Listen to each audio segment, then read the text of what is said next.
নমস্কার বন্ধুরা, আমি সুশোভন। আপনারা দেখছেন আপনাদের প্রিয় চ্যানেল অদ্ভুত অথচ বাস্তব। ভারতের পূর্ব সীমান্তে এক নতুন ইতিহাস তৈরি হতে চলেছে। এতদিন ধরে যে পশ্চিম সীমান্ত অর্থাৎ পাকিস্তান বর্ডারকে ভারতের সুরক্ষার প্রধান কেন্দ্রবিন্দু মনে করা হতো, এবার কেন্দ্র সরকার ভারতের ইস্টার্ন ফ্রন্টিয়ার অর্থাৎ বাংলাদেশ সীমান্তেও ঠিক একই ধরনের এক দুর্ভেদ্য নিরাপত্তা বলয় তৈরি করতে চলেছে।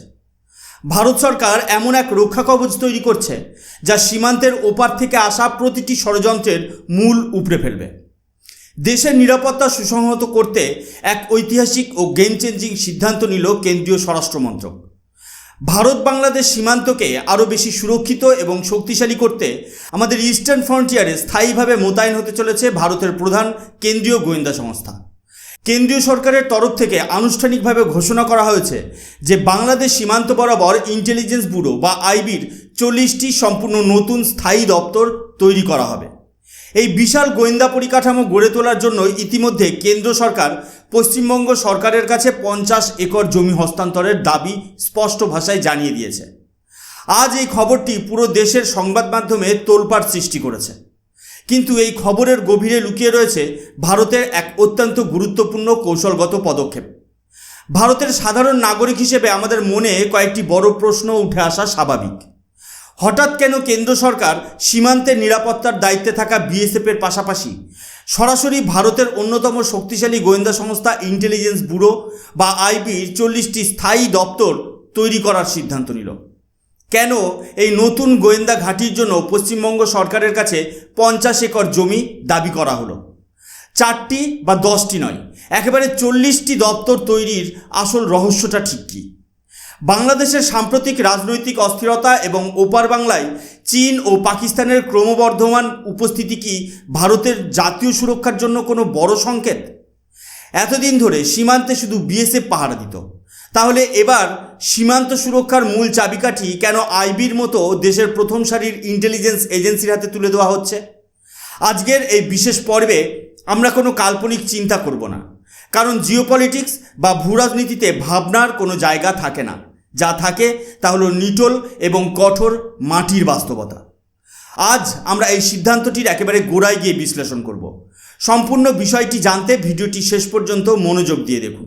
বন্ধুরা, এই খবরটি কিন্তু কোনো রটনা নয়। ভারতের প্রতিটি বড় সংবাদ মাধ্যম এই খবরটিকে গুরুত্ব দিয়ে কভার করেছে। আপনারা এখন স্ক্রিনে একটি স্ক্রিনশট দেখতে পাচ্ছেন।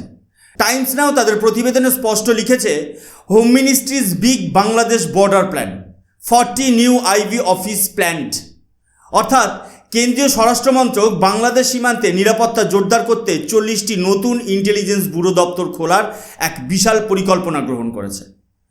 এখন আপনারা স্ক্রিনে দ্বিতীয় আর্টিকেলের স্ক্রিনশটটি দেখতে পাচ্ছেন।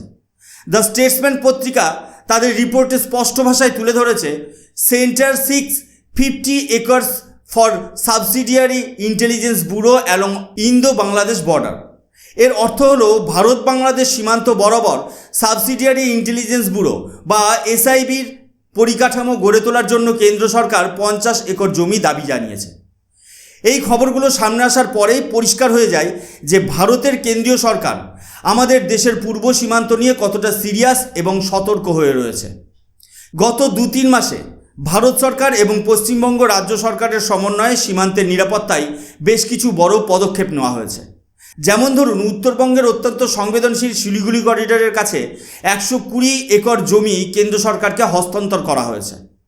তাছাড়া সীমান্তে কাঁটাতারের বেড়া দেওয়ার জন্য বিএসএফের দীর্ঘদিনের জমে থাকা জমির দাবিও মেটানো হয়েছে। আর তারই ধারাবাহিকতায় আজ এই 50 একর জমির দাবি এবং 40টি আইবি দপ্তরের ঘোষণা। এবার আসা যাক আসল জিওপলিটিক্যাল বিশ্লেষণে। প্রশ্ন হলো, সীমান্ত সুরক্ষার জন্য তো সীমান্ত রক্ষা বাহিনী অর্থাৎ বর্ডার সিকিউরিটি ফোর্স ইতিমধ্যেই মোতায়েন রয়েছে, তাহলে আলাদা করে ইন্টেলিজেন্স ব্যুরোকে এত বড় পরিসরে কেন আনা হচ্ছে? এটি ভারতের জাতীয় নিরাপত্তা নীতি বা ন্যাশনাল সিকিউরিটি পলিসির এক বিরাট পরিবর্তন বা পলিসি শিফট। এতদিন পর্যন্ত ভারত সরকারের নীতি ছিল সীমান্তে বিএসএফের উপস্থিতি বাড়ানো এবং কেবল ভৌত কাঁটাতারের বেড়া বা ফিজিক্যাল ফেন্সিং দিয়ে অনুপ্রবেশ রোকা। কিন্তু এই কৌশলটি ছিল কিছুটা চিকিৎসা বিজ্ঞানের ভাষায় উপসর্গের চিকিৎসা বা ট্রিটমেন্ট অফ সিমটমসের মতো। ধরে নেওয়া যাক সীমান্ত দিয়ে কোনো অনুপ্রবেশকারী বা ইল্লিগ্যাল মাইগ্রেন্টস ভারতে ঢোকার চেষ্টা করলো। বিএসএফ তাকে সীমান্তে আটকে দিল এবং গ্রেপ্তার করলো। কিন্তু এই অনুপ্রবেশের পেছনে সীমান্ত পেরিয়ে ভারতের ভেতরে কোন বিরাট পাচারকারী চক্র কাজ করছে? কে বা কারা ভারতের ভেতরে বসে এই অবৈধ অনুপ্রবেশকারীদের ভুয়ো আধার কার্ড বা প্যান কার্ড বানিয়ে দিচ্ছে? কারা এদের আশ্রয় দিচ্ছে? সীমান্ত পারের স্লিপার সেলস কিভাবে কাজ করছে? বিএসএফের পক্ষে কেবল বর্ডারে দাঁড়িয়ে এই পুরো নেপথ্য চক্র বা নেটওয়ার্ক চিহ্নিত করা সম্ভব ছিল না। এখন কেন্দ্র সরকার একেবারে সমস্যার গভীরে বা রুট কজে আঘাত করতে চাইছে। এবার স্ক্রিনে দেখুন আমাদের 3 নম্বর খবরের স্ক্রিনশট। এই ডিফেন্স আর্টিকেলের শিরোনামে বলা হয়েছে, India plans major intelligence expansion with 40 permanent SIB office along Bangladesh border. প্রতিরক্ষা বিশ্লেষকরা বলছেন, এই নতুন কৌশলে আইবি বা গোয়েন্দা সংস্থা আগে থেকে সীমান্ত পারের ষড়যন্ত্র, পাচারকারী নেটওয়ার্ক, দেশবিরোধী উপাদান এবং র্যাডিক্যালাইজেশন বা চরমপন্থী গোষ্ঠীর খবর জোগাড় করবে। অর্থাৎ ইন্টেলিজেন্স ব্যুরো গোপন তথ্য বা অ্যাকশনেবল ইন্টেলিজেন্স সংগ্রহ করে সরাসরি বিএসএফকে দেবে, যাতে বিএসএফ অপরাধ ঘটার আগেই বা অনুপ্রবেশ হওয়ার আগেই উপযুক্ত ব্যবস্থা নিতে পারে। অর্থাৎ এখন থেকে শুধু সীমান্তে পাহারা দেওয়া হবে না, দেশের সুরক্ষার বিরুদ্ধে তৈরি হওয়া প্রতিটি চক্রান্তকে গোড়া থেকেই ধ্বংস করে দেওয়া হবে। সাধারণ দর্শকদের বোঝার সুবিধার জন্য আমি সহজ ভাষায় বুঝিয়ে বলি বিষয়টা। এই সাবসিডিয়ারি ইন্টেলিজেন্স ব্যুরো বা এসআইবি আসলে কিভাবে কাজ করে। ইন্টেলিজেন্স ব্যুরো বা আইবির মূল হেডকোয়ার্টার বা প্রধান কার্যালয় হলো দেশের রাজধানী নতুন দিল্লিতে। আর বিভিন্ন রাজ্যে এসআইবির যে রাজ্যভিত্তিক প্রধান শাখা বা হেডকোয়ার্টার থাকে তাকে বলা হয় সাবসিডিয়ারি ইন্টেলিজেন্স ব্যুরো। আমাদের পশ্চিমবঙ্গের জন্য এসআইবির প্রধান কার্যালয় রয়েছে কলকাতায়। এই কলকাতার এসআইবির অধীনে থাকে সীমান্ত জেলাগুলোর ডিস্ট্রিক্ট ইন্টেলিজেন্স ইউনিট, যেমন মালদা, মুর্শিদাবাদ, নদিয়া, উত্তর 24 পরগনা কিংবা দক্ষিণ 24 পরগনার ডিআইইউ। আর এই ডিস্ট্রিক্ট ইউনিটের অধীনে নিচে কাজ করে স্থানীয় ইনফরমার বা সোর্স, যারা মাঠ পর্যায়ে গোপন তথ্য সংগ্রহ করে। এখন প্রশ্ন উঠতে পারে, যদি 40টি দপ্তরই বানাতে হয় তবে তার জন্য 50 একরের মতো বড় জমির কেন প্রয়োজন পড়ল? অঙ্কের হিসাব করলে প্রতিটি অফিসের জন্য গড়ে 1.25 একর জমি চাওয়া হচ্ছে। এত জমির কি দরকার? এর পেছনে অত্যন্ত যুক্তিযুক্ত সামরিক ও প্রযুক্তিগত কারণ রয়েছে। আধুনিক যুগের গোয়েন্দা স্টেশন বা মডার্ন ইন্টেলিজেন্স স্টেশন কেবল কয়েকজন অফিসারের বসার ঘর বা সাধারণ অফিস নয়, এগুলো একটি হাইটেক সিকিউরিটি কমপ্লেক্স। এর মধ্যে কি থাকছে জানেন? প্রথমত, সীমান্তে ডিজিটাল নজরদারি রাখার জন্য আধুনিক প্রযুক্তি ও রেডার সিস্টেম। দ্বিতীয়ত, এনক্রিপ্টেড এবং সম্পূর্ণ নিরাপদ যোগাযোগ কেন্দ্র, যা কোনো শত্রু দেশ হ্যাক করতে পারবে না। তৃতীয়ত, 24 ঘন্টা মোতায়েন থাকা গোয়েন্দা অফিসার ও কর্মী বাহিনী থাকা নিরাপদ আবাসস্থল। চতুর্থত, দ্রুত চলাচলের জন্য বিশেষ গাড়ির ডিপো এবং গোয়েন্দা কর্মীদের বিশেষ প্রশিক্ষণ কেন্দ্র। অর্থাৎ এই 40টি নতুন কার্যালয় সীমান্ত এলাকায় ভারতের একটি আধুনিক গোয়েন্দা দুর্গে পরিণত হবে। কিন্তু কেন আজ ভারত সরকারকে এত বড় সিদ্ধান্ত নিতে হলো? কেন এতদিন পরে ইস্টার্ন ফ্রন্টিয়ারের নিরাপত্তা নিয়ে কেন্দ্র সরকার এত বেশি কঠোর ও সতর্ক হয়ে উঠল? এর পেছনে রয়েছে 3টি প্রধান জিওপলিটিক্যাল বা ভূরাজনৈতিক কারণ।